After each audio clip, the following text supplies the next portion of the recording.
Investigado en Venezuela por unas fotografías junto a miembros de una banda criminal colombiana, el presidente encargado de Venezuela, Juan Guaidó, enfrenta el fracaso de otro diálogo con el régimen de Nicolás Maduro y el inicio de otras conversaciones por parte de grupos minoritarios, pero cifra sus esperanzas en la aplicación del TIAR. Esta noche en Yaniot PM, Juan Guaidó cuenta su versión. Bienvenidos una vez más a Yaniot PM. La Asamblea Nacional de Venezuela ratificó a Juan Guaidó como el presidente encargado hasta que cese la usurpación de Nicolás Maduro. Una decisión que se da luego de que el régimen lograra un nuevo diálogo con partidos minoritarios, pero sin la participación de los principales sectores políticos de oposición. En estas conversaciones se negocia supuestamente la liberación de presos políticos y ya se produjo la excarcelación del primer vicepresidente de la Asamblea Nacional, Edgar Zambrano. También se acordó la reincorporación de los diputados chavistas a la Asamblea Nacional, presidida por el propio Juan Guaidó, y la elección de un nuevo Consejo Nacional Electoral. Pero la oposición y varios sectores internacionales dicen que cualquier acuerdo debe incluir a todos los partidos políticos. En medio de esta crisis social, económica y política, la justicia del régimen le abrió una investigación al presidente encargado al acusarlo de tener vínculos con el grupo paramilitar colombiano Los Rastrojos, luego de unas controversiales fotografías tomadas en febrero, donde se ve a Juan Guaidó con dos líderes paramilitares, mientras el presidente encargado cruzaba hacia Colombia para la entrega de la ayuda humanitaria. Las fotografías del presidente interino de Venezuela, Juan Guaidó, con paramilitares colombianos se regaron como pólvora en las redes sociales. Los amigos de Guaidó, ¿qué hacían en esa trocha por ahí? El régimen de Nicolás Maduro no tardó en vincularlo a criminales y narcotraficantes colombianos. Tremendo criminal que Estados Unidos eligió para ser el jefe de la oposición venezolana. ¡Qué vergüenza! Guaidó se defendió, admitió la veracidad de las fotos que fueron tomadas el 22 de febrero cuando cruzó la frontera entre Venezuela y Colombia para gestionar el traslado de la ayuda humanitaria. Son N imágenes que nos gustaría tomarnos más con mucha más gente, pero no tenemos el tiempo para hacerlo. Así que esa fue una más de que presumimos el 22, que fue el día que cruzamos con mucho sacrificio para buscar ayuda humanitaria en Colombia. El presidente interino aseguró que es imposible determinar quién le pide una fotografía.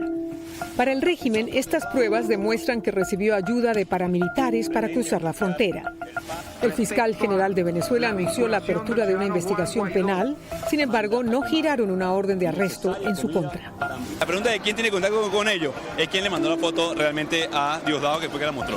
En medio de la controversia, el gobierno interino anunció el fin del diálogo con los representantes de Nicolás Maduro, mientras se abre un compás de espera sobre las medidas que puedan tomarse si se aplica el TIAR, un tratado que contempla sanciones y el uso de la fuerza en caso de una amenaza regional. ¿Qué caminos le quedan a la oposición venezolana para recobrar la democracia?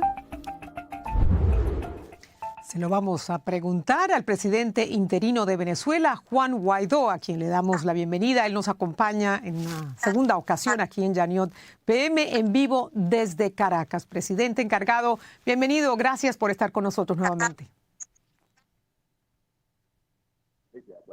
Saludos. Bueno, el segundo programa, el primero fue el programa. Tengo problemas para escucharlo, pero vamos a ver si usted me escucha bien a mí y podemos mejorar el sonido. Quiero comenzar preguntándole sobre el fin del diálogo de Barbados. Ustedes, como lo publicaron, proponían no solamente su renuncia, también la del presidente Nicolás Maduro, un gobierno de transición liderado por un consejo de gobierno en el que estarían representados varios sectores, incluyendo las Fuerzas Armadas. Proponían también elecciones libres y la renovación de los poderes públicos. Mi pregunta es, ¿en algún momento el régimen de Maduro estuvo dispuesto a ceder en alguno de estos puntos? El régimen de Maduro abandonó, mediado por el reino de Noruega, pues ya teníamos esa resolución de la crisis venezolana. Debemos tomar como lo que es una emergencia.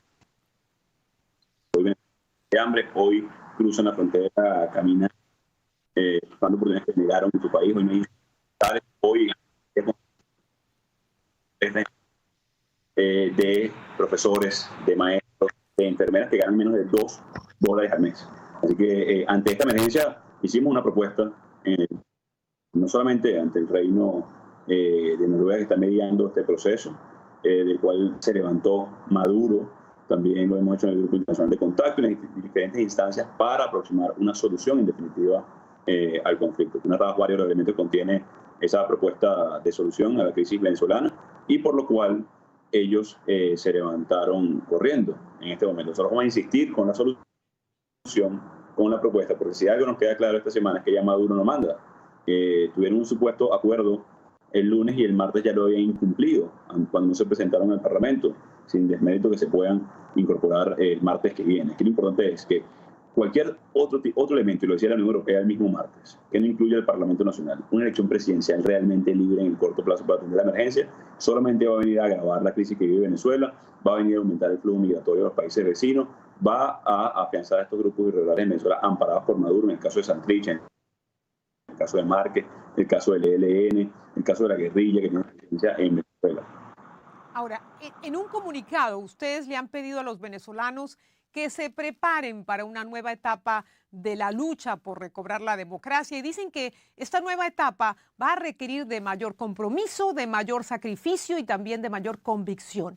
¿A qué se refieren, presidente encargado? ¿Qué sigue ahora para ustedes en la oposición y para la gente? Bueno, el haber enfrentado la dictadura tuvo varias etapas. Construir mayoría, ejercer la mayoría electoralmente y adquirir beligerancia a nivel internacional, el reconocimiento de los países del mundo, el no colaborar con una farsa el 20 de mayo del 2018 y hoy estamos en una etapa donde hemos reunido sí todos los elementos o los ingredientes para enfrentar una dictadura, mayor ejercicio de la mayoría, presiones, presión diplomática, presión financiera, incluso sanciones a violadores de derechos humanos y corruptos del régimen de Maduro. Llegó el momento de articular todos estos elementos. Esto lo hemos dicho desde el principio de año, construir las capacidades para enfrentar una dictadura de este corte, que utiliza a los presos políticos como ficha de negociación, que secuestra, que tortura, que asesina, como lo manifestó así el informe de la alta comisionada Michelle Bachelet, a los presos políticos, el caso de Fernando Albán, el caso del capitán de corbeta, que utiliza la comida para generar presión y control social. Hoy, incorporándonos en el Tratado Interamericano de Asistencia Recíproca, con estas protestas que se inician en Venezuela los últimos 3 días, que vamos a acompañar, que vamos a convocar, que vamos a liderizar, que vamos a convocar. Creo que nunca hemos visto un régimen tan débil, tan lleno de contradicciones, tan generando distracciones en la opinión pública, no solamente nacional, sino internacional, para no reflejar lo obvio, que de nuevo, ellos intentaron un subterfugio el lunes y el día del martes lo estaban incumpliendo. Hoy Maduro no manda. Ya vamos a hablar de eso. Lo sabotea Diosdado Cabello.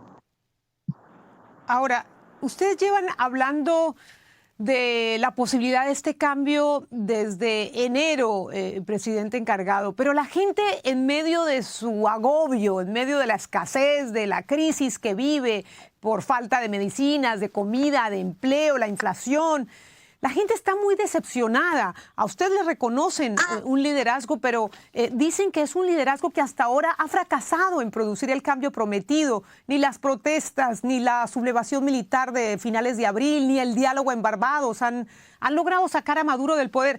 Y ahora usted menciona la aplicación del TIAR, pero ya el embajador colombiano en Washington ha dicho que los cancilleres de los países que invocaron el TIAR se reunirán en Nueva York el lunes y que de nada que tenga que ver con el uso de la fuerza militar se está hablando, que eso no significa que va a haber uso de la fuerza militar.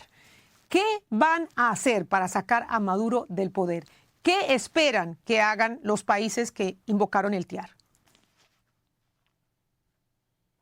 Bueno, no solamente meses, Patricia, tenemos años de nuevo construyendo este año. ¿Sí? A nivel institucional, a nivel internacional.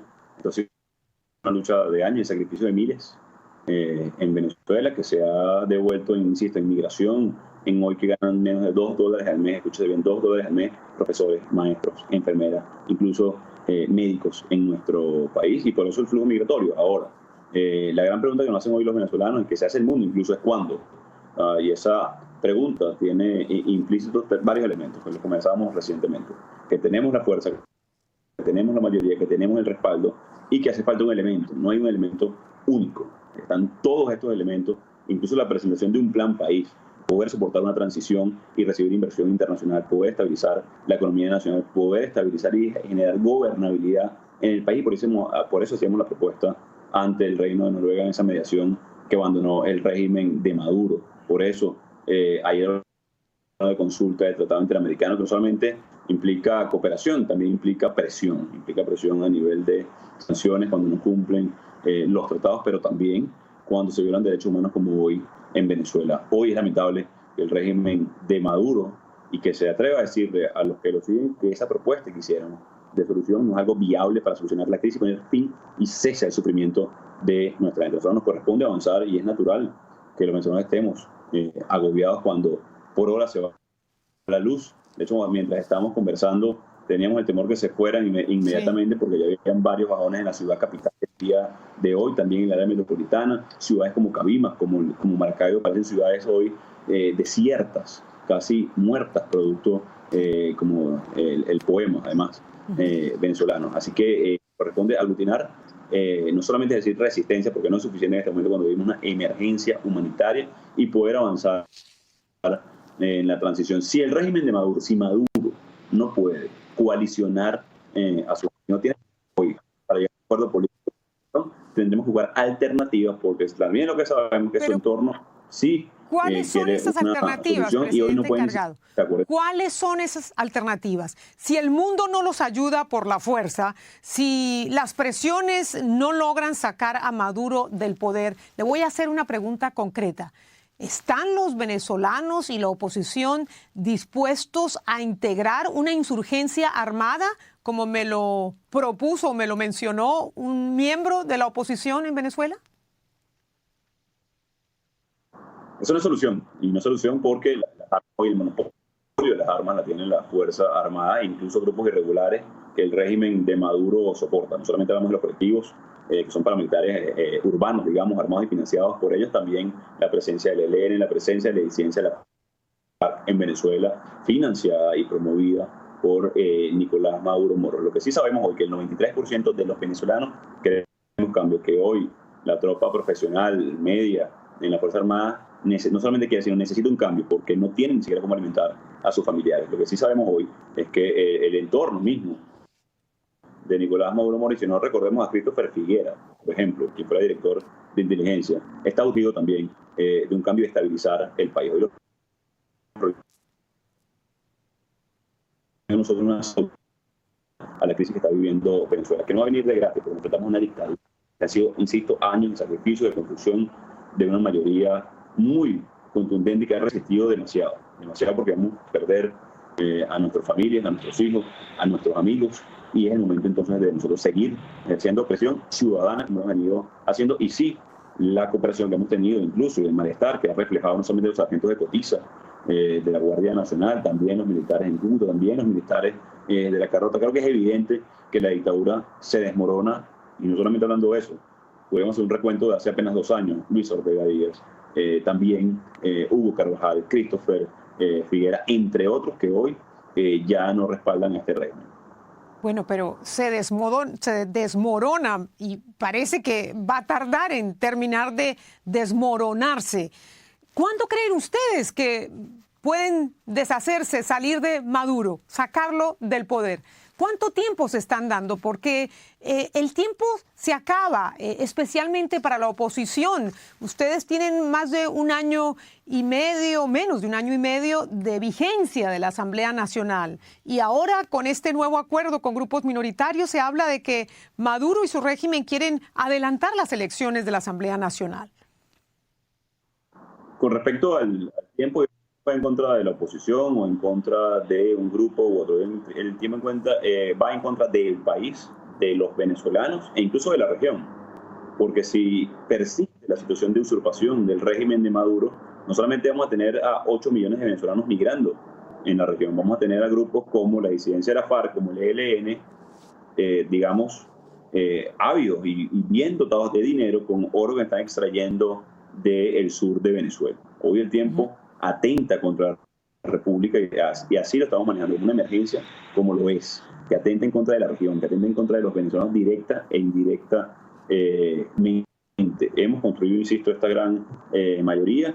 Es evidente cómo se ha desmoronado el régimen. Tenemos que insistir con los pilares de que sostiene hoy todavía esta dictadura, que es la Fuerza Armada, y parte de la generación de miedo a través del FAES, por ejemplo, que hoy también un informe de Human Rights Watch hablaba de 18.000 asesinatos extrajudiciales por organismos de seguridad del Estado, por ejemplo, que se traduce en miedo, que se traduce en persecución. También lo recogía el informe de la alta comisionada Michelle Bachelet, decía que el FAES debería ser eliminado porque es un organismo de exterminio generado por la dictadura para generar miedo en los sectores, sobre todo más populares y más vulnerables de nuestra ciudad. Ahora, aquí lo más importante en este momento son los dos elementos que van a mantener la mayoría, mantener la unión y estar movilizados enfrentando a la dictadura. Ahora, este nuevo acuerdo que el régimen ha negociado con estos grupos minoritarios hablan del regreso de los diputados oficialistas a la Asamblea y de escoger nuevos rectores del Consejo Nacional Electoral, además de liberar presos políticos, puntos en los que ustedes están de acuerdo. ¿Ustedes van a participar en ese proceso de elección de rectores del ente electoral? La única institución que puede elegir legítimamente nuevos poderes públicos es el Parlamento Nacional, de los cuales el día de ayer se aprobó por unanimidad, es decir, mayoría absoluta, que respaldábamos el proceso que iniciamos con la mediación del Reino de Noruega, que me respaldaban hasta lograr el cese de la usurpación para eliminar además cualquier tipo de duda que quería sembrar el régimen precisamente con estos grupos, que hay un elemento importante, Patricia, para ser llamado de oposición hay que hacer oposición. Lo que montó el régimen el lunes para distraer la atención de lo central, y lo decía la Unión Europea en su comunicado del día de ayer, para lograr una solución. Si los oficialistas regresan a la Asamblea, ¿cómo va a ser esa dinámica? ¿Van a participar en el proceso de escogencia de los nuevos rectores? Es mi pregunta concreta. La mayoría del Parlamento, 112 parlamentarios, los tenemos, están absolutamente cohesionados. Votamos el día de ayer un acuerdo por unanimidad y el Parlamento Nacional debe designar no solamente Consejo Nacional Electoral, porque al reconocer el Parlamento, al reconocer esa institucionalidad, pudiéramos también pasar no solamente a nuevo CNE, TSJ, Contralor, Fiscal, claro, ya no estarían en desacato. Así que eso es lo importante. Sí, y yo lo dije el 5 de enero, cuando tomé juramento como presidente del Parlamento Nacional. Esos espacios están ahí vacíos. Eso nadie nos ha quitado, hablando de los curules que ganó el régimen en el 2015. Yo no voté por ellos ni votaría nunca. Ellos no están faltando a mí, están faltando a sus electores, con los cuales nunca han ido a trabajar, quieren formar un paraestado, como en el caso de la constituyente, e incurrir en grandes contradicciones. Así que ojalá regresen y ojalá validen la única institución legítima reconocida por el mundo para nosotros poder avanzar y completar la existencia realmente libre, tener una transición y lograr poderes públicos justos e independientes. ¿Y por qué ustedes han esperado este momento para hablar de renovar el Consejo Nacional Electoral? ¿Por qué no lo han hecho hasta ahora? Porque por hecho de fuerza, como tú sabes, Patricia, el régimen ha secuestrado todas las instituciones y ha bloqueado todas las decisiones a través del ilegítimo Tribunal Supremo de Justicia. Ahora, presidente encargado, hablemos de estas controversiales fotografías por las que la Fiscalía del régimen le ha abierto a usted una investigación. ¿Tiene temores de que lo arresten como ha sucedido con otros colegas suyos de la Asamblea, con otros congresistas, con otros diputados? Bueno, es la novena investigación que me abre el régimen en lo que va de año. Creo que es la quinta inhabilitación. Que son absolutamente de manera alternativa a la constituyente, que no tienen ningún tipo de validez, además con excusas absolutamente irregulares. De nuevo, para desviar la atención de los ciudadanos. El régimen de Maduro ampara nada más y nada menos que a los disidentes de la FARC, que decidieron retomar y reincidir con estos grupos y tomar las armas, y que, por ejemplo, el día de ayer salía una investigación muy clara de la vinculación de Delcy Rodríguez con el narcotráfico, que Tarek El Aizami es uno de los 10 más buscados del mundo por narcotráfico y era el segundo o tercero del régimen de Maduro.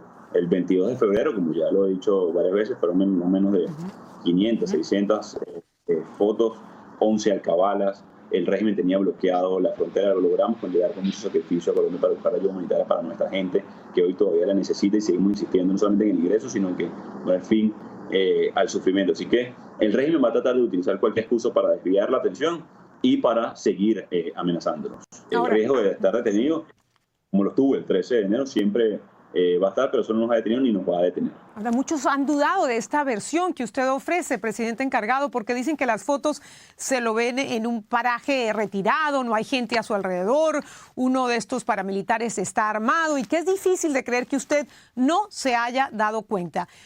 Mi pregunta para usted es, ¿nos puede asegurar que el operativo de seguridad que lo llevó a Colombia no tuvo ningún ingrediente paramilitar? Tuvo ingredientes ciudadanos de sacrificio. Tuvimos que pasar 11 alcabalas, tuvimos que pasar lugares bien complejos por los cuales tiene tomado no solamente paramilitares, sino guerrilla, ELN, disidencia de la FARC, que tienen anuencia del régimen de Maduro. Y aquí la primera comparación importante. Están detenidos como deben estar claro, cualquier sabemos en Colombia.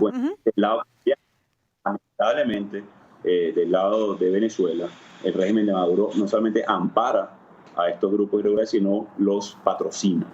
Así que evidentemente hicimos un sacrificio ciudadano, hubo disparos a nuestros vehículos durante la travesía, también a los diputados ese día que estaban tratando de cruzar a Cúcuta para ir a buscar la ayuda humanitaria. Fue una gran odisea para lograr llegar allá. ¿El gobierno colombiano le ayudó a usted en esta travesía, en medio de esta zona de frontera donde la controlan los paramilitares? Se respeta la Constitución. Nos pudieron ayudar hoy en 11 estados, en la presencia del ELN. Casi 14 grupos guerrilleros. El mismo Maduro los invitó a Miraflores. Una cosa es pasar por lugar inhóspito para lograr ir a buscar ayuda humanitaria, otra cosa es invitarlos a Miraflores, como lo hizo el régimen de Maduro una y otra vez, y reincidieron, por cierto, esta semana.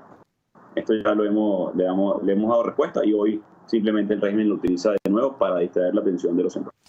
Andro Castro Pérez me envía una pregunta para hacerle a usted. Dice, pregúntele si Venezuela está entre narcoguerrilleros apoyados por Maduro y narcoparamilitares que apoyan a Guaidó.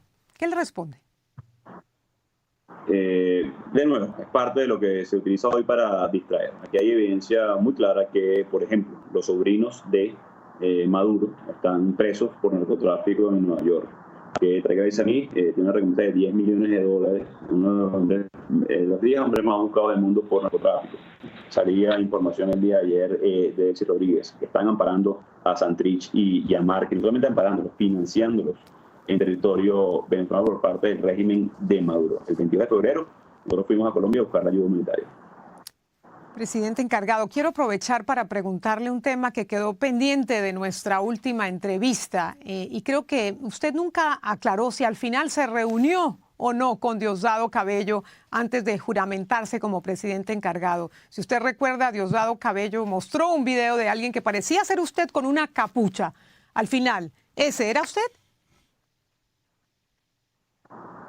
He dado respuesta, bueno, varias veces, lo conversamos ese mismo día. Me he reunido con muchos funcionarios en privado y en público para buscar una solución al conflicto, en el caso, por ejemplo, de Christopher Figuera. Y vamos a intentar hoy, seguimos intentando que todo lo que se pongan del lado de la Constitución, del lado de una solución al conflicto, poder aproximar una transición a la democracia. Lo que he recibido yo del régimen es persecución, es amenazas, y vamos a seguir insistiendo por la vía de la transición con toda la presión posible del mundo y al interno. ¿Por qué no me quiere contestar si era usted la persona que aparece en el video con capucha, el video que mostró Diosdado Cabello? Patricia, te lo conté hace unos meses y hoy lo repito. Eso fue lo que quiso vender el régimen. Nosotros nos vamos a reunir no solamente, insisto, reunirnos con todos para poder buscar una solución ahora. ¿Pero cuál fue la respuesta aquella vez? Porque a mí no me quedó claro. Creo que usted me lo negó. Creo no, usted lo negó en la entrevista y después aparece este video. Entonces lo que quiero verificar es si es usted o no el del video. No me reuní. No se reúne, perfecto. Y por último, presidente, la liberación del Pollo Carvajal, el general de la inteligencia militar chavista, que ahora apoya a su gobierno interino, su gestión, ¿es una buena noticia para la causa de la oposición? ¿Cómo puede impactar esto? Información de inteligencia, información muy clara de las vinculaciones del narcotráfico, del régimen de Maduro, con no solamente carteles de México, sino también de Colombia, como ubicación, por ejemplo, de campamentos de disidentes de la FARC, y no solamente Hugo Carvajal, también Christopher Figuera, debo insistir, quien fue hasta hace 3 meses director de inteligencia nombrado por el mismo Maduro. No solamente se queda ahí, hay muchos elementos, digamos, al interno del régimen que todavía reportan directamente en colaboración con el gobierno encargado. Aquí lo importante es obtener toda la mayor cantidad de información posible para hacer frente, en este caso, por ejemplo, a los grupos irregulares, a la disidencia de la FARC, al ELN, que tiene presencia en Venezuela, y limitar esta amenaza no solamente venezolana hoy, sino regional. En lo que va de año, 2 atentados ha recibido Colombia por parte del ELN, y ellos reciben financiamiento directa e indirectamente por parte de Venezuela al dejarlos traficar con oro que extraen de Venezuela. Una pregunta corta para una respuesta corta. ¿Cuándo habrá elecciones libres en Venezuela? Bueno, estamos trabajando, esa es la que abre la puerta a la solución al conflicto, que sean los venezolanos que se expresen. Para eso tenemos que tener instituciones libres, legítimas, tenemos que tener gobernabilidad y estabilidad, es decir, no es hacer usurpación, y construyamos esa transición. ¿Qué significa la transición? Reinstitucionalizar lo más rápido por ejemplo, CNE y todo lo que tiene que ver con el ecosistema institucional venezolano para poder garantizar una elección realmente libre de los venezolanos, que abra la puerta a inversión, a tranquilidad, a contener la emergencia humanitaria, a la confianza de no solamente los inversionistas, sino los países del mundo, a regresar a confiar en nuestro país. Como sucedió a principio de año, se revalorizó el mercado inmobiliario muy temprano con la expectativa de cambio. El cambio va a generar no solamente gran inversión en Venezuela, sino oportunidades a venezolanos y a todo el continente. Muchísimas gracias, señor Guaidó, por acompañarnos de nuevo en Yaniot PM. Que tenga muy buenas noches y, por supuesto, estaremos muy atentos a los próximos desarrollos en medio de esta crisis que agobia a Venezuela y a buena parte del continente con el éxodo de refugiados que ya se cuentan por millones. Gracias de nuevo. Muy buenas noches.